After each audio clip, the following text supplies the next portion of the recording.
the Real and Raw Show. I'm Lynn Serrano. I'm Brian. That's what the new year brings us. Oh my gosh. You know what? We're going on our 3rd year here. That's freaking unbelievable. That's awesome. We started in 2020. And this is so awesome. I don't know. It's looping weird, but we'll be right back after this and see if it gets any better. Brian's gone, but I'll be right back. And hopefully Brian will be right back too.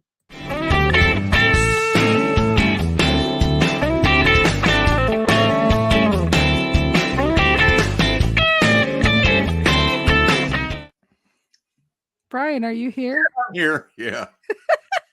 You're going to have to get a smiley face. Apparently, by me singing, I screwed up my camera. Yeah, we don't need to do that. For those of you that don't know, I was singing. Lynn posted up something to get her jamming on somebody that she knows.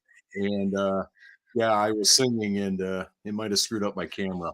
I don't know. You know, I don't know. It may go. have been like a karma thing because I think like you were just being like the rendition was goofy and silly. And I guess it just kicked you in the ass. Apparently my camera, it broke its lens or something because it doesn't like me to sing. However that works, I have no idea, but we're going to run with it. Yeah. Well, what were the lyrics without you like putting the singing? Hand on. Joe Cocker. Wait a minute. Give me like, yeah, it was from Joe Cocker. And watch my camera go out again because of that. So thank you very much. Yeah.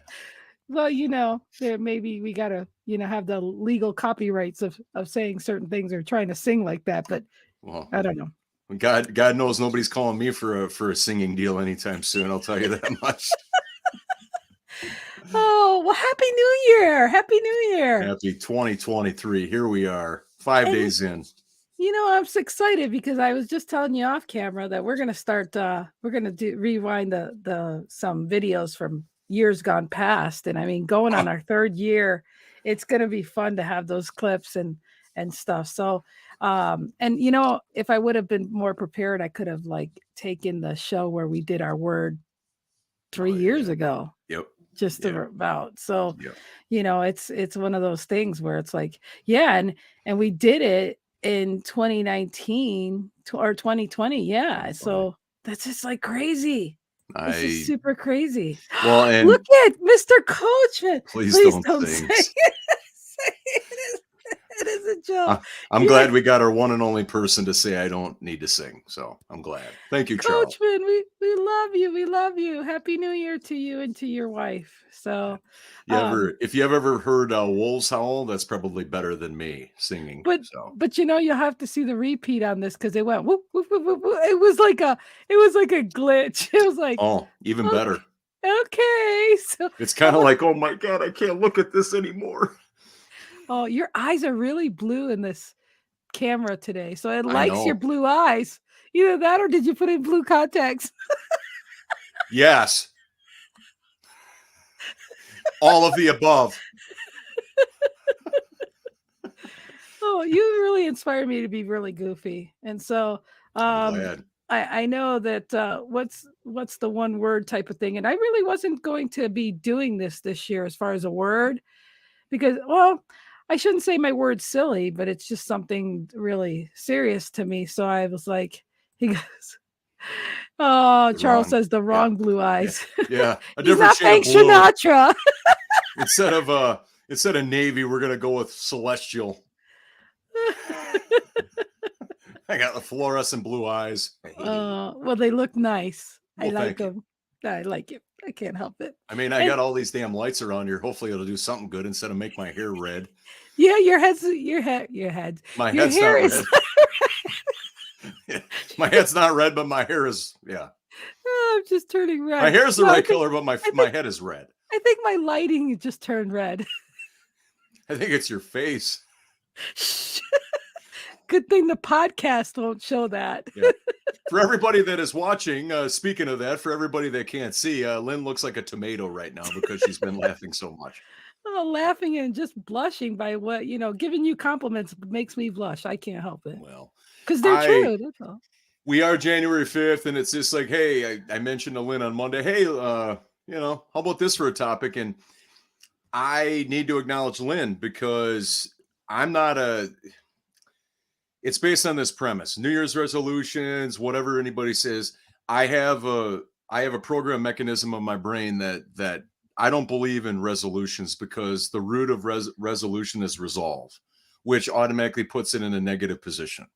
And I don't know if there's any studies out there, but I just do not want to put something in my brain that I did not do or achieve and then try to overcome that to start a new year. Right. I find that there's a lot of problems with that. So I'm not a person of gimmicks. I'm not take the long cut, right? Right. That's what I believe in. But now that I've been practicing this for at least 2 years, is that every day in my journal, my one word has been disruption.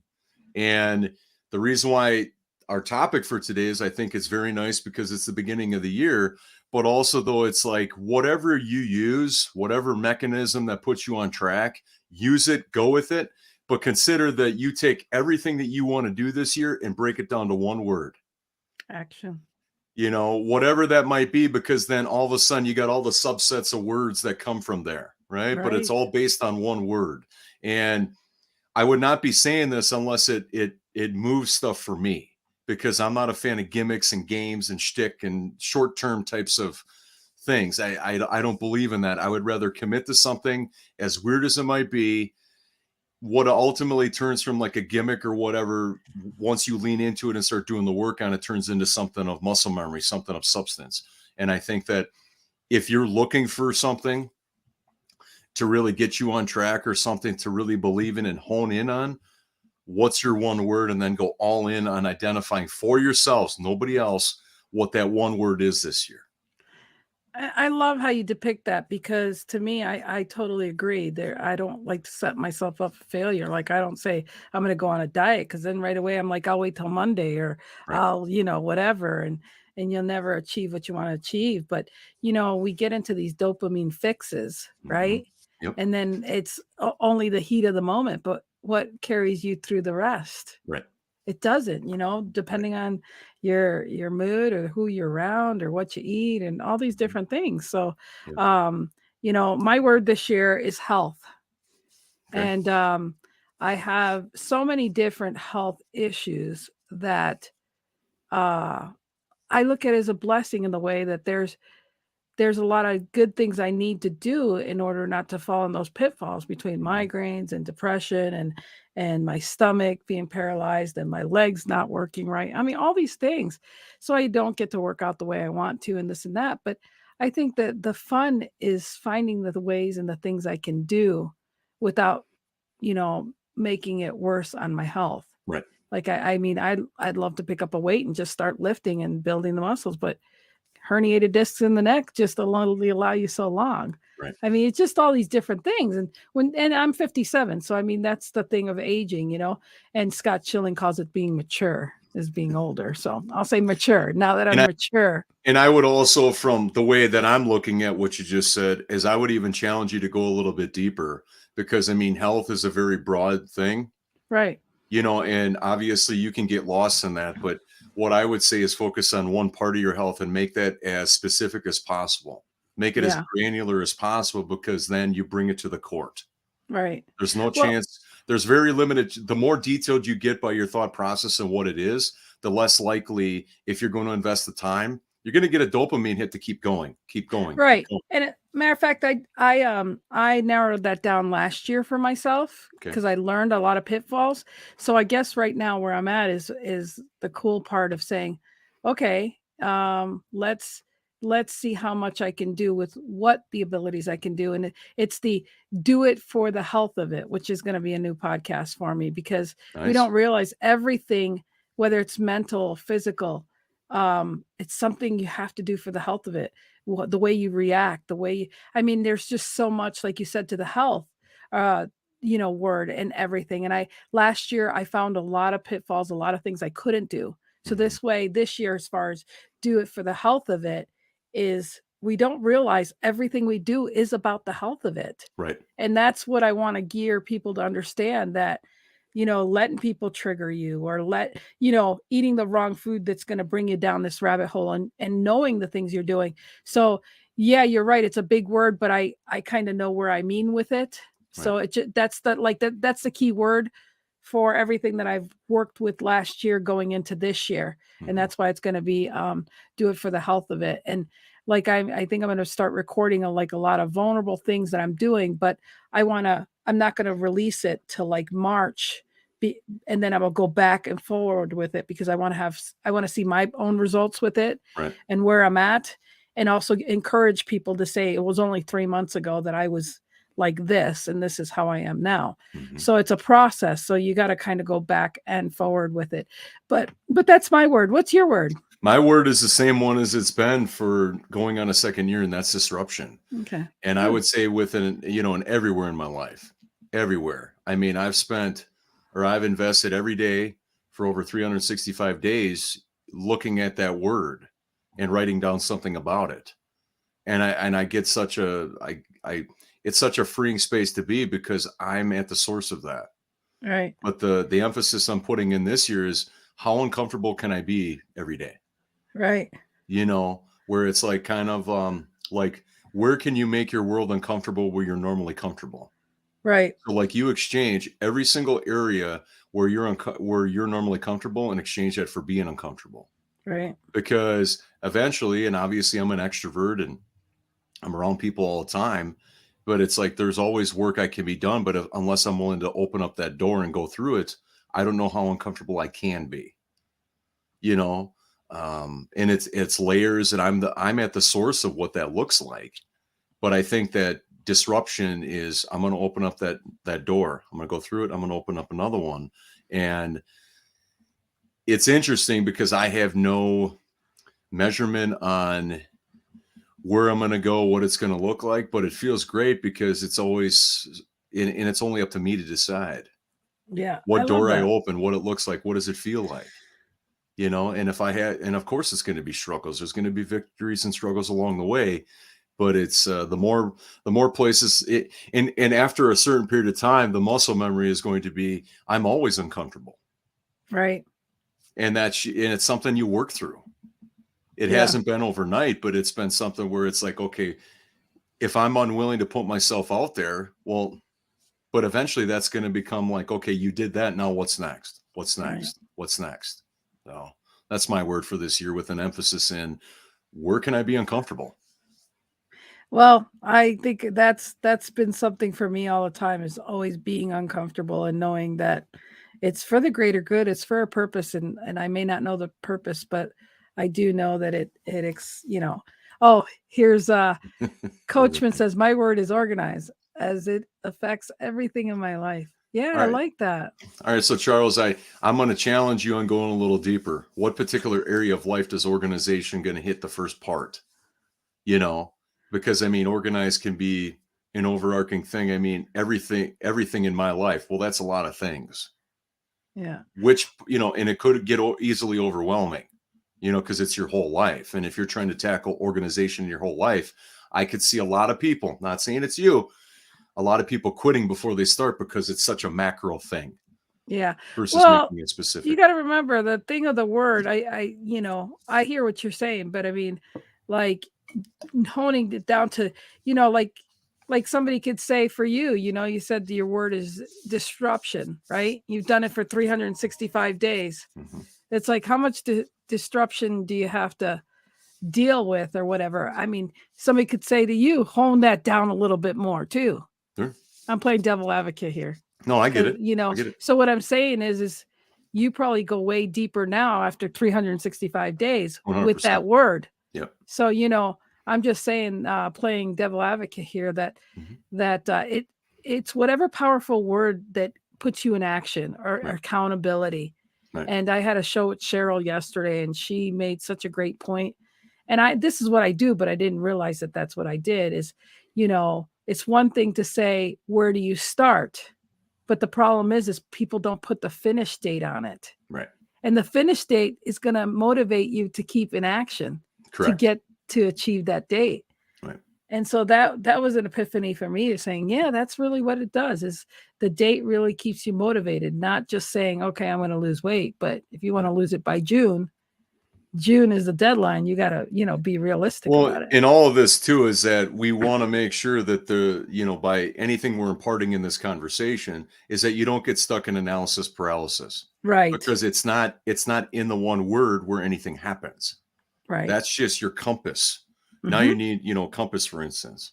Now you need to walk there. Now you need to Yep. get there. Now you need to go through whatever terrain that there is to go through. And that's your Exactly. actions. Now, here's the thing. Anything you write down can be written again and again and again. It's not like, oh my God, I didn't take all these actions today. Great. You took some. That's better, like Les Brown says, if let's see here, what did he say? Something about if you fail or whatever, at least you're failing forward. You know what I mean? Yes. You know what I Yes. mean? You're not moving backwards, you're moving forward Yes. at every given moment. Yes.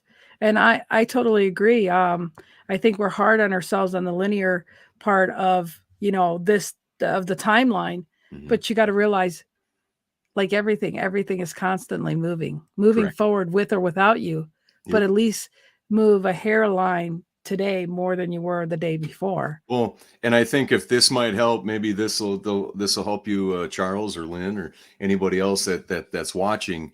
Is I found a lot of validity, but I'm a visual learner and I'm a very deep thinker. Is to reverse engineer the outcome. Reverse engineer what that word looks like for you. The more specific, the more you can get it on the court, the better, because then whenever you're dealing with crisis or struggle, you can always go to a visual that you created in your head, and through time it'll become more specific about what that looks like. Yeah. Because you're going to hit roadblocks, you are going to hit struggle, but how do you respond to that? And I mean, we're probably within the range here in the next 10 days or 20 days of anybody that wanted to sign up for a gym. 100%. The reason why we can spout it off so quickly is because it's so complimentary in our society that's, I want to get in better health. Well, great. Saying it doesn't do it. Why do you think they have the memberships to join till like January 13th? Because they know by the 20th, there won't be enough people there to entice you to keep going, because all the people won't even be showing up till after that. You want to read what Charles has here? Charles says, my life has changed 180 degrees in the last 9 months. So getting my mind wrapped around all that I have to do calls me to be truly organized on the things that need my attention and let go of the things that have no upside. 100%. And I think that also, and thank you for sharing, Charles, but I think that also touches on something that I didn't share when Lynn was sharing, was about in your brain about what's healthy and what's not, is that you have a better awareness mentally of what is healthy and what is not. Yeah. You know what I mean? What you say to yourself, what people say to you, how do you interpret it? Right. And so I think there's a parallel here of what is said and what do you make it mean, but also though, is it positive or negative? Right. Right. And I think a lot of that kind of parallels within what Charles said. Yeah. And I think it'll be interesting, because for me, you're going to see that word for me all over the place, because when all else fail, I'm like, I got to do it for the health of it, it's the mind, body, or soul. I'm going to do it for the health of it this year.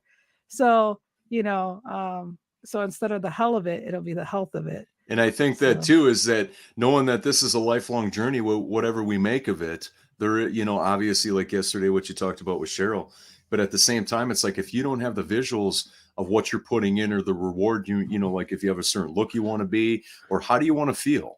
Like, is that a CRM for you, Charles? Is that to not have a dirty desk? Not saying you have one, but I'm just putting it out there. The more specific you can get about how you want to feel, right. I mean, I know plenty of people that'll pay people to make things go away out of their life. Yeah. But they can't keep it. That's the thing. You can't keep it. You can have it's like, they say the first 10 pounds helps you motivate you for the rest. And yet it motivates you if everything's clean. But if you're not paying attention how you're messing it up, you're going to have to get somebody to come back and redo what you're doing, because it's not set. So in the long run, does it pay to have somebody just clean up the mess, or does it pay to understand why you do what you do? Correct. And correct it while you go, and modify. Do you really like it this way, or do you not? And that's kind of what I've even done with my bedroom this past year. What's functional? What do I use? What don't I use? What, I don't like seeing things around, but there's certain things that I use all the time. So, I mean, I guess we could get into that sometime. This, I guess, month of January is where people are organizing their life and organizing their things, after Christmas and things like that. So that might be a good topic for next time or something. And I think too is that along the lines of the healthiness of what you say to yourself, and if it's positive or negative, I think there's also something to be said for what you did that worked and a lesson that was learned as the opposite. Because I think a lot of people make themselves wrong by saying, oh, that didn't work, or I'm a failure because of X. It's like, no, you just learned what not to do. Right. And I mean, so you're pleasant with yourself, that you keep it actually neutral to be like, hey, I'm glad I learned that lesson now, because who knows how many years down the road I could have went by doing the same thing and it would have left me to the same result I got early. And appreciate the fact that you even tried. Correct. And if it failed miserably, hi, Eric. If it failed miserably, so be it. Say, damn, I'm so glad I tried that. And laugh at yourself. Laugh at the fact that it really was a shit show. I mean, just say, hey, at least, and you can look at somebody else. Well, did you try doing that? Well, one of the things I will tell myself is I'm just like, okay, we got that mistake out of the way. Let's move on. Right. And laugh at it. Laugh and say, hey, at least I know now, I mean, and I mean, we're, here, Harvey McKay and other people said is that the greatest project you're ever going to work on is yourself. Absolutely. There is no deadline on that. The only deadline there is when they put those words on your tombstone. Yep. On your gravestone. Mm-hmm. Yep. And so there is no rules or laws about what it is, but by who you follow and lessons you've learned in life, and by the adventure that you've been on, you use that to your benefit. You use that as your guidance. Yep, absolutely. Well, I think you already had your last words for the day, but do you have any more before we go?